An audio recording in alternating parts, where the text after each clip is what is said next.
You're welcome to Word of Africa. The Nigerian Senate has passed a bill imposing jail term of at least 15 years on anyone paying a ransom to free someone who has been kidnapped.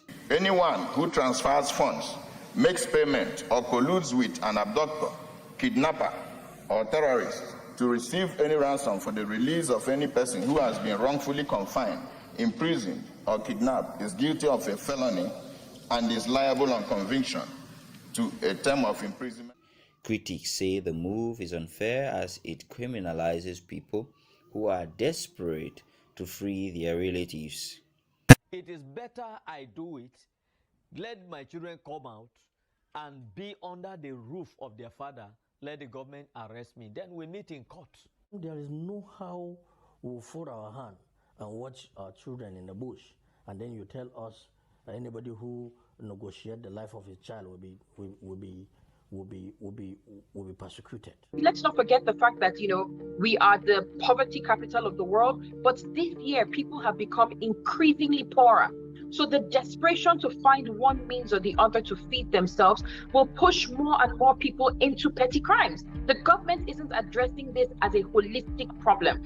The new law will also provide death penalty or life imprisonment for anyone found guilty of kidnapping.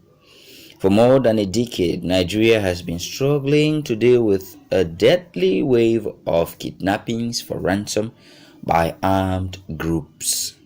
It's a very difficult decision, but it is a decision that is worth taking because actually, when you pay this ransom, maybe 500 million, 800 million, you have empowered them to purchase more bazookas, AK-47. It will encourage others who will also want to venture into it. Based on principle and a very careful and logical evaluation of the consequences of the state negotiating with non-state actors or even giving them money, it is a moral hazard that Kaduna State government has decided to avoid completely. The bill needs to be debated and passed by the lower house before the president signs it into law, a process that could take weeks or months. 4. That the proposed amendment, no doubt, will set standards and regulatory system intended to prevent terrorist groups from laundering money through the banking system and other financial networks. 5. That having policies in place to combat financing of terrorism will surely reduce or eliminate privacy and anonymity in financial and other sundry transactions as it relates to the subject in our society.